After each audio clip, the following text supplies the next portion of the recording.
She snatched the iPhone out of Lily's hand and slammed its screen first into the marble cake. The room fell silent, frosting, shattered glass, and gasps frozen mid-laugh. My daughter's sweet 16 died right there in that bakery-rented room, under pink streamers and cheap disco lights.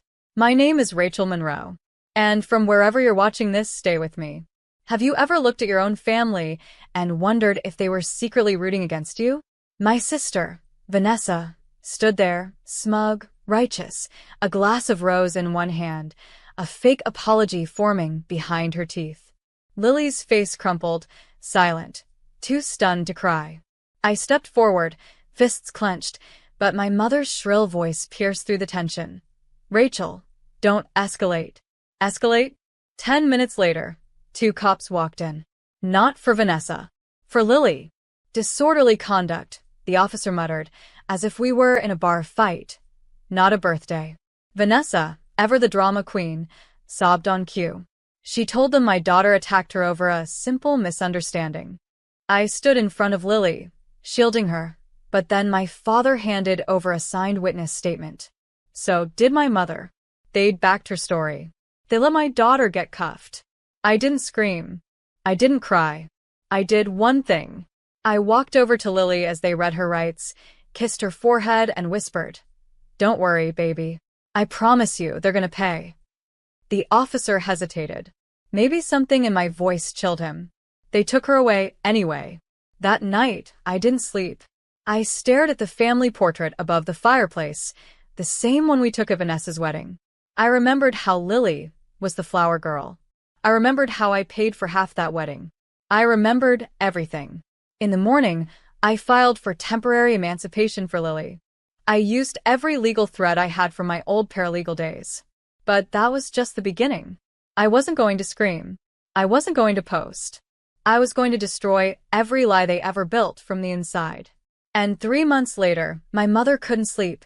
My father was vomiting in the church parking lot, and my sister was knee-deep in coffee grounds sorting trash in a county jumpsuit. But we're not there yet. This isn't about revenge. It's about making truth undeniable, one broken lie at a time. 3 days after the arrest, Lily's charges were dropped, quietly. No apology. No correction. Just dropped. But her name still sat in the juvenile system, like a bruise that wouldn't fade. She'd stopped speaking. Barely ate. And every time the doorbell rang, her shoulders flinched. I knew I couldn't fix it with hugs. Not this. I needed something bigger, surgical, permanent. I started with the police report. My sister's version had been signed by both my parents. They claimed Lily had thrown the phone and lunged. I requested the venue's security footage through a lawyer friend. Turns out, the camera caught everything. The smash, Vanessa's smirk, and Lily's stunned silence. No lunge. No throw. Just a 16-year-old girl watching her life fracture in real time. I made 4 copies. 1 went into a safe deposit box. 1 to my lawyer. 1 to Lily's school counselor because my daughter didn't need rumors shadowing her college dreams. And the last one? That went to Vanessa's job. See, she worked as a youth behavioral therapist. Yes, therapist. And I knew her office. Knew her boss. Knew her boss's boss, who once flirted with me shamelessly at a fundraiser. I scheduled a meeting, shared the footage, then leaned in and said, if she can lie this easily about a child, imagine what else she's capable of. Her boss didn't blink. He just nodded, grim, slow, like a man watching a building tilt before the collapse. She was put on immediate suspension. Vanessa exploded, of course. Called my phone 32 times in one night. Left voice messages like, "You vindictive psycho," and "You're ruining my life over a phone?" No, Vanessa. Not over a phone. Over my daughter. But the best part was this. The voicemail she left, the one where she admitted, "I didn't think it'd go this far. I was just trying to scare her," was recorded automatically. Guess who I sent that to? Yep. Her employer. And the detective handling the original case. Meanwhile, my parents? Silent. But their guilt was starting to rot them. I could smell it in their hesitation, in the just checking in texts, in the flowers they left on my porch like cowards' confessions. Too late. They picked their side. And I was just getting started. Some lies bruise. Others bleed when you pull them out slow. It was my father who cracked first. He showed up on my porch in a worn jacket that still smelled like his garage. The same man who'd signed that report like he was approving a damn grocery list now stood with a tremble in his lip, holding a box of apple fritters like a peace offering. I didn't invite him in. He looked past me, hoping to catch a glimpse of Lily. She here? I didn't answer. He set the box down like it meant something. We didn't know it would go that far. We thought. You thought siding with Vanessa would keep the peace, I said. But peace built on betrayal isn't peace. It's rot. He looked like I'd punched him. I'll testify, he whispered. I'll tell them she made us lie. Your mother was scared. She was silent. I said. Silence is a choice. And I shut the door. But he'd already given me something. Confirmation that the report was coerced.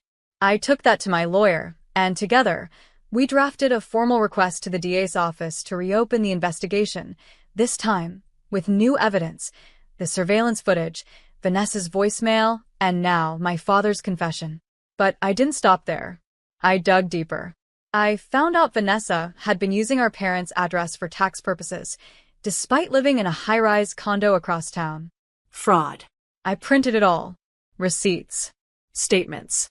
Even a Christmas card she'd accidentally sent to her real address. Meanwhile, I enrolled Lily in therapy. A new school, too. Somewhere her name didn't echo in the hallways.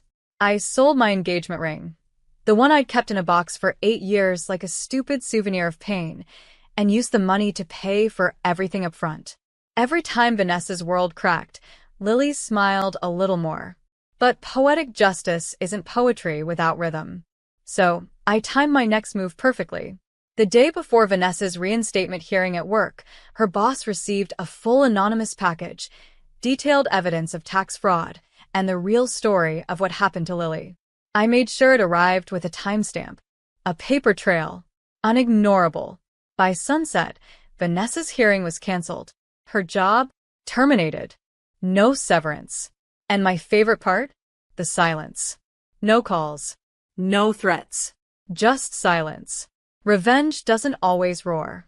Sometimes it whispers, and lets the silence choke them slowly. The first time Vanessa called me after losing her job, she didn't scream.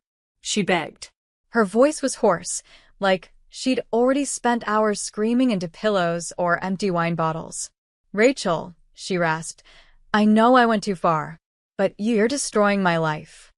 I didn't say a word, just let the silence sit. She filled it like a coward always does. It was just supposed to scare her. Lily was always spoiled. You let her act like a little queen. That was it. That was her reason. I hung up. Later that week, I found out Vanessa had moved back in with our parents. The condo? Gone. Leased out to cover legal debts. She tried applying at 3 different clinics. I'd sent a dossier to all of them, no lies, just facts. The kind of facts that made people rethink handing a title to a woman who crushed a teenager's birthday and called it therapy. But the best part wasn't her unemployment. It was what came next. Because truth has momentum. And now it was crashing down the family tree. My father's church board found out about the false report he signed, thanks to an anonymous packet dropped in their suggestion box. It included the footage, the signed statement, a note. Is this who you want speaking for your community? By Sunday, his name was quietly removed from the website. His role as deacon suspended pending review. My mother cried in the pews while the sermon went on like nothing had happened. And Lily? She painted again. She filled canvas after canvas with wild reds and violent streaks of cobalt, said she felt like her insides were finally moving again. Her therapist said the anger was turning into expression. Good. Anger is holy when it moves. I watched as Lily laughed in the kitchen one night, eating cereal at 1 a.m., feet tapping to some awful TikTok song. I hadn't seen her that light in months. And it hit me, this wasn't about vengeance anymore. It was reclamation. Piece by piece, I was taking our peace back from the people who sold it like cheap furniture. And they were cracking under the weight of their own guilt. You don't need to set fire to a house to watch it collapse. Sometimes all you do is pull out one nail at a time. They showed up together this time, my mother and Vanessa, like two ghosts pretending to still be flesh. I was repotting Lily's succulents on the porch when they pulled up. Vanessa wore sunglasses too big for her face. My mother clutched a handbag like it held dignity instead of receipts. "We just want to talk," my mother said, stepping forward. "No," I said calmly, brushing dirt from my palms. "You want relief. But that's not the same." Vanessa took off her glasses. Her eyes were bloodshot. "I lost everything, Rachel. My job, my license." "You lost your mask," I cut in. "There's a difference." She tried again. "I'm family," I stood. "So is Lily. And you tried to get her arrested." The silence that followed stretched thin and sharp. My mother opened her mouth like she wanted to play the peacemaker, but I wasn't interested in fiction anymore. "I dropped out of my therapy program," Vanessa mumbled. "Can't get hired anywhere. I'm applying to work at a recycling plant downtown. They pay by the hour. I sort garbage." I looked at her, finally. Her nails were bitten down. She couldn't meet my eyes. "Sounds honest," I said. "Maybe the most honest thing you've ever done." That stung. She winced. "I was jealous," she said suddenly, almost involuntarily, "of how much you loved her, of how close you two were." There it was, the black root beneath every cut. "She got the love I always wanted from you," Vanessa whispered to our mother. "And you gave it to Rachel instead." My mother blinked like someone seeing smoke where there should have been air. I didn't say anything. Just watched them unravel in real time. Guilt is a strange thing. It doesn't rot in the dark. It blossoms. Louder. Uglier. Until even liars can't outrun the noise. They left without another word. Later that night, I got a message on Facebook. A girl named Marissa, mid-20s, said she'd once had Vanessa as a youth therapist. Said she wanted to share some things. She used the words inappropriate conversations and gaslighting. My breath caught. This wasn't just about Lily anymore. It was a pattern. And Vanessa wasn't just my problem. She was a risk. The revenge I started for my daughter was now turning into something bigger. Not just justice. Protection.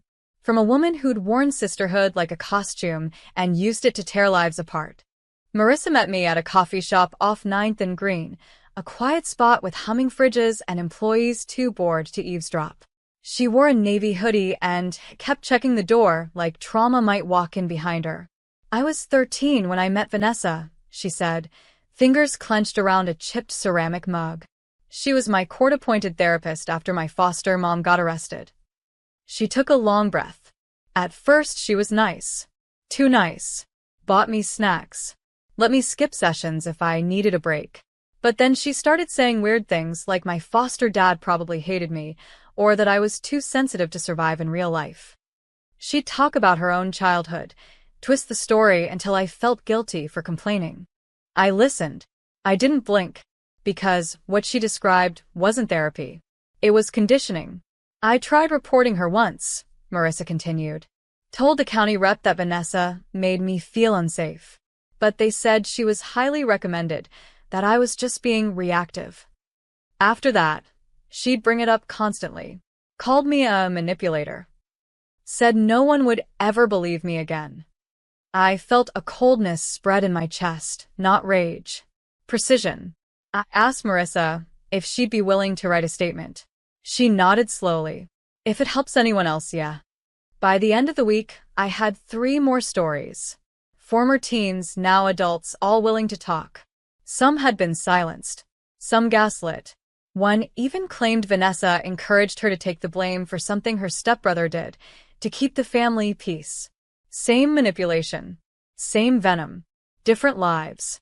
I compiled it all into a dossier. Dates, names, transcripts, copies of therapy notes one girl still had in a drawer like burned letters. Then I sent it directly to the state licensing board. They opened a formal investigation within 72 hours. And just like that, Vanessa's world, already a crumbling tower, lost its last support beam. She was officially barred from practicing. Indefinitely. But that wasn't the part that gutted her. It was when the stories went public. I didn't leak them. I didn't have to. One of the girls posted on TikTok. Her video went viral. Vanessa Monroe told me I deserved the pain I was in. Over 200,000 views in 48 hours. Lily saw it. She looked at me with wide, quiet eyes. She hurt other girls? I nodded. My daughter didn't cry. She just said, good. Not out of cruelty. Out of recognition. Some people don't deserve silence. Some people need their monsters named out loud. I expected her to hide. But Vanessa didn't crawl away. She snapped. She showed up at Lily's school. Not to talk. Not to beg. To scream. Security footage showed her pacing in front of the entrance, shouting about slander, about how she was ruined by a vendetta, about me. She never got inside. The school resource officer intercepted her, but Lily saw it. She called me from the counselor's office, her voice steady but distant. She was shaking. Her mascara was everywhere. My hands clenched around the steering wheel so hard the leather cracked. I didn't drive to the school. I drove to the police station. And I filed for a restraining order on behalf of Lily. Within 24 hours, it was granted. Vanessa was legally forbidden from coming within 300 feet of my daughter. And this time, my mother was the one who called me. She's spiraling, she whispered. She's not eating. She said she's being followed online. Tell her to take it up with her victims, I replied. But she's your sister. No, I said. She used to be. The county reached out next. Turns out Vanessa had lied on multiple income disclosures tied to her former practice. She'd received over $8,000 in improper state reimbursements. They weren't just investigating now. They were charging her. Fraud. Misconduct. Perjury. And in the final twist of fate, Vanessa was offered a choice: plead out and do 6 months of community service plus repayment, or risk a full trial.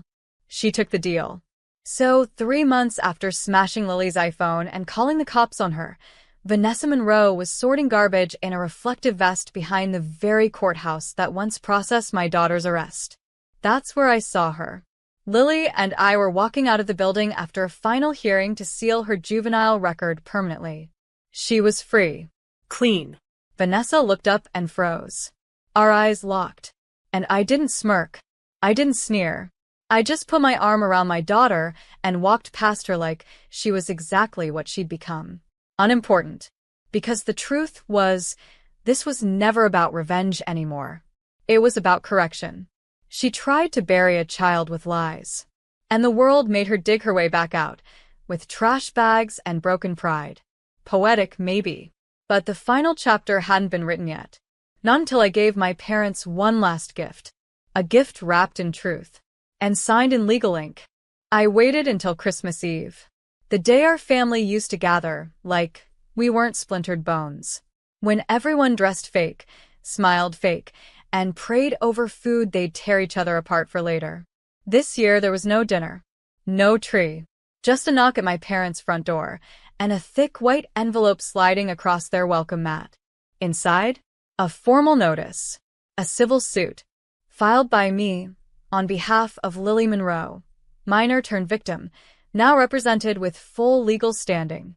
Charges: defamation, emotional distress, filing of a false police report. Defendants: Vanessa Monroe, Thomas Monroe, and Carol Monroe. That's right. I sued all three. They thought this was over. They thought community service and silent shame was the ending. But justice, real justice, doesn't whisper. It roars. The evidence was airtight. The security footage, the voicemails, the school counselor's report, my father's own confession, and Vanessa's unhinged visit to Lily's school, that sealed it. The best part? My attorney offered a deal. Withdraw the suit if my parents issued a public retraction of the report, a full apology to Lily, and agreed to financial restitution, $25,000 in damages for therapy, schooling, and emotional recovery. They refused. For 2 weeks. Then my father showed up at my door. His hands trembled as he held out a signed, notarized statement. My mother's name shakily printed beneath his own. I was wrong, he whispered. We both were. I didn't take the paper. Lily did. She stood in the doorway, taller now. Clearer. Stronger. She read every line. Then nodded. We accept.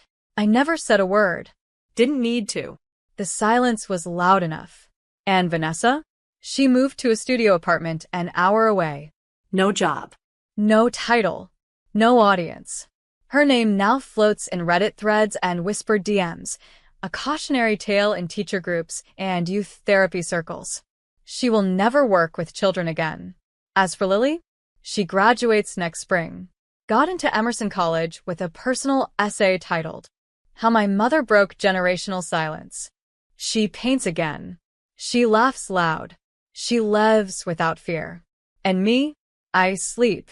Deep. Unbothered. Because some stories aren't revenge. They're restoration. And some endings don't need exclamation marks, just quiet, final truth.